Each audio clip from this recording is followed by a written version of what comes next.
Hey there, cats and kitties. I am the Blues Man, Johnny Blues, and with this video, we'll be discussing my thoughts on episode 7 of the anime series, Erased. Holy hell, man.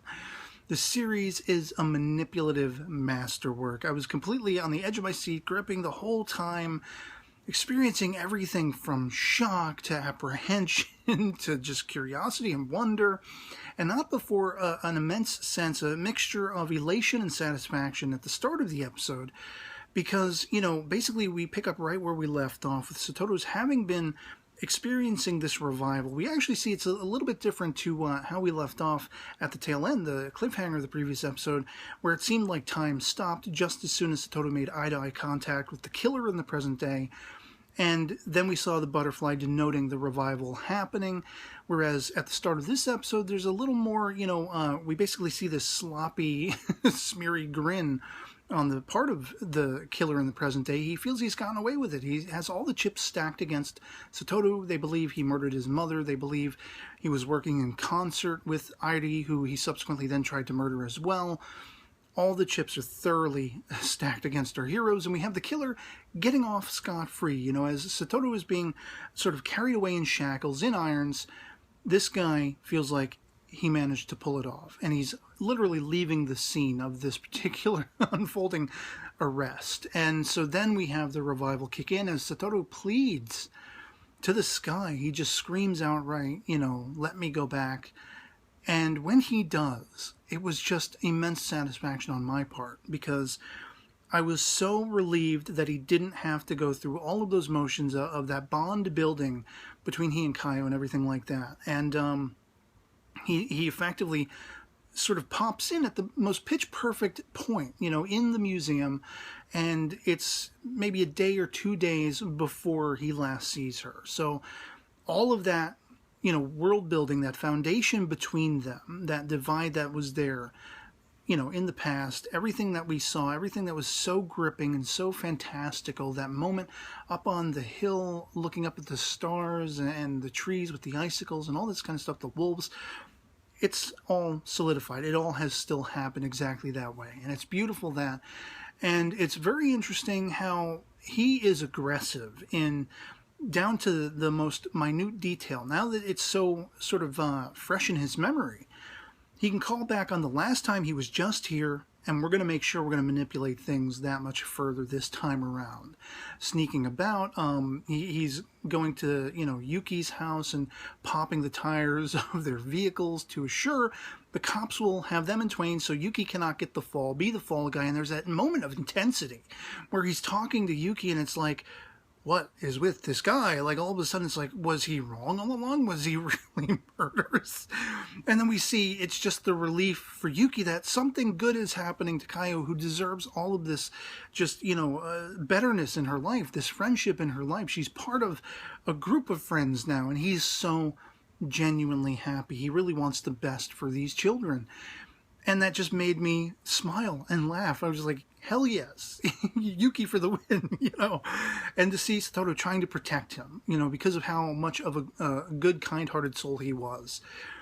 But that's not all. Satoru is not just about helping Kaio and helping Yuki. He's even helping Hiromi by the end of this episode, which it was like, this was a background character I really wasn't paying much attention to. But obviously we have seen that this was one of the kids who was killed, and Satoru believes, as per, I think, the last episode, looking over the files on the computer and everything like that, that perhaps this killer purposely targeted Hiromi, who looks kind of akin to a girl, for that simple fact, because he knows actually Hiromi was a boy, and this would be something that would completely throw out of whack if anyone was trying to say this is a serial killing scenario.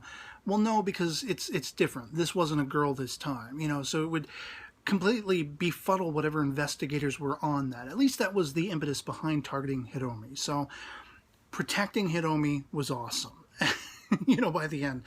But really flabbergasted the hell out of me was Kenya. Here is a character who I've speculated everything from he is one of or the killer, to he is potentially experiencing the revival himself. He is somehow aware of more going on. All these things. And for him to bold-facedly say to Satoru, oh, hey, did you read that book by Poe, The Switched Man or whatever it was? I'm like, huh? What's he talking about? And then, of course, when Satoru approaches him and we finally have all of that confrontation, what exactly was going on with all of that? And he says something like, well, that book never existed. I don't know if he means he made up that it's a book that literally never existed, or did the copy he lent, or, purported that he lent to Satoru, did that never exist? Like, is it a book that actually exists, but he just didn't lend him one? Or is it one he completely made up? It's completely fictional, doesn't exist at all. Not quite sure. Not too familiar with, Poe's literary staples, I'm ashamed to say. But it was uber fascinating. Like, I just sat there, mouth agape, as the entire confrontation between Satoru and Kenya unfolded. And Kenya is very much taking note of the character change in Satoru. And, like, to the point of saying, it's like a different personality. You're like a different person. And it was getting really uncomfortable. Like, what is going on? Like, how is he so perceptive? Is there some kind of a revival thing on his part? Is there something where he knows more about this scenario?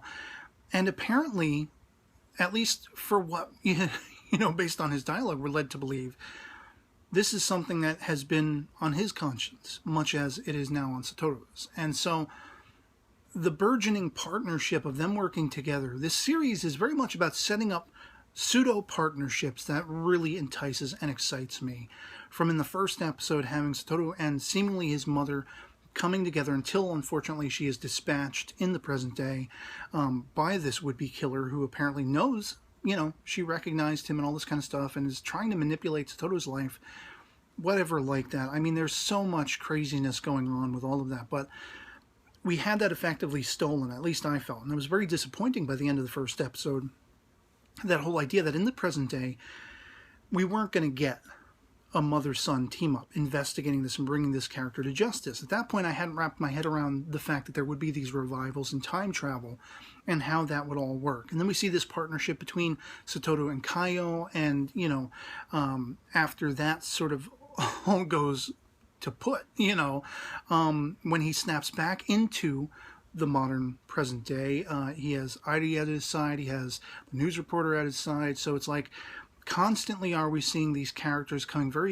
getting very closely involved and revolving around him. And it's weird because it's like so many of these characters you can look at in one of two different ways. This is pro them being with Satoru. This is pro them just manipulating him and setting him up, and they're really the threat, It just seems so intriguing, this series, all told.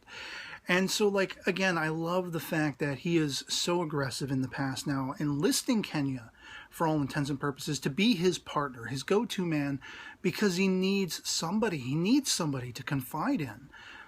And that was, again, that sense of elation that he can finally have that in Kenya, who was apparently also mutually concerned about Kaio. And I don't know how much of what's going on Satoru has revealed to Kenya. I doubt he's going to tell him about the time travel and this, that, and the other thing. But, of course, a lot of his dialogue would at least leave me sort of going, what's he mean by that? How could he possibly know that? Why does he think that? Things that he's already seen and witnessed and experienced the last time around he was here in the past. And, but they're bosom buddies. I love it. I love how close they became. And there is one small part of me that, again, is like, whoever is behind all of this has to be somebody centered to the events of it all. Whether it's the teacher, like everyone seems very much, strongly in the belief of speculative wise. Thankfully, I haven't had anything spoiled for me as of yet, and please no spoilers if you're familiar with the source material, because I'm dying to piece this together and see it all come together myself, experience the story unfolding that way. But I mean, I'm looking at Kenya and I'm just thinking, with how interested and intrigued he is, it's almost like there was this fleeting moment where I was recalling a real genuine, real world news story about these two kids who made off with another smaller child and tortured and beat this child to death. And they were both, basically tried as, they had psychological problems in court or whatever like that. And I guess they were given probation because they were children, effectively, and rehabilitation services and all that kind of stuff, whatever. And it suddenly made me think, like, Kenya and Hiromi are pretty close. We see them really hanging out a lot together, in the OP especially, and, like, could it be a case of these are two sadistic, psychologically crackpot kids, you know, who are killing fellow kids and getting off on that and everything like that? But it seems as though, to point that, there must be an adult involved. And it's all very interesting because, of course, I fall back on the fact that this killer in the present day scenario just doesn't look that old to me. He looks more close, you know, in age to Satoru, and so I don't know. I'm not sure. Another line of thinking that had occurred to me, going back to the last episode already, but I started to think more and more about it as we see in one particular scene in this episode when Satoru is manipulating the events of the past, and he's about to go after Kaio's mother. And he's subsequently stopped by Kenya, who doesn't want him to risk himself or get himself in trouble or arrested or whatever like that. And this series has a penchant for giving people they want you to start suspecting red eyes. And in that moment, Satoru had red eyes. And so it's kind of embodying whenever somebody is suspicious or doing something potentially malevolent or underhanded or mysterious or enigmatic, to give you that suggestion, we see the red eyes. And this killer in the present day who killed Satoru's mother, who, you know, like, has set him up between a rock and a hard place, has also these red eyes. And suddenly I had this fleeting idea, and it kind of was reestablished for me in that moment from, you know, carrying over from the last episode, as I say. What if Satoru is the killer? Because of this timey-wimey revival thing. Like, what if he could eventually travel outside of himself, outside of his own personal history, kind of like the quantum leap thing? You know, he could leap into other people or something along those lines. And what if this modern day adult or whatever is actually a future incarnation of himself? I don't think we're going to go that route. I don't think, you know, within the confines of how they've set this revival situation up and everything like that, seems to be very much, you know, set in the foundations of Satoru's own guilt and remorse, and, you know, feeling like it was something he needs to get back to, regrets, you know, things left undone, you know, uncompleted. And so I don't think we're going to actually time travel outside the box. Like, I'm really off the rails with that line of thinking, that particular line of thinking. But yeah, I mean, suffice to say, the end of this episode, I don't know how to feel about it. I feel one of two ways about it. I was really like, oh no, like, you know, because we see they have repurposed this bus that the elementary school kids, the hockey team or whatever, uses as a clubhouse, whatever it is, and to keep Kaio hidden there. And I love, again, as I say, Kenya and Hiromi, they are both there keeping vigil as well, and Satoru's sneaking out at night. Now, for all intents and purposes, it's as though they are trying to make us believe this is the killer, going in and probably, you know, spiriting away with Kaio and killing her, murdering her, and it's all inevitable. It's all going to happen exactly the way it happened. And I'd believe that were it not for the brief moment where we see that Satoru's mother believes he's up to something. You know, she suspects that he's probably going to sneak out in the middle of the night, or he's going to do something. If Kenya, through his dialogue, he acknowledges the fact that he was following Satoru a few times and watching what he was doing, you know, breaking Yuki's father's window to get the police over there to give Yuki the alibi and everything like that.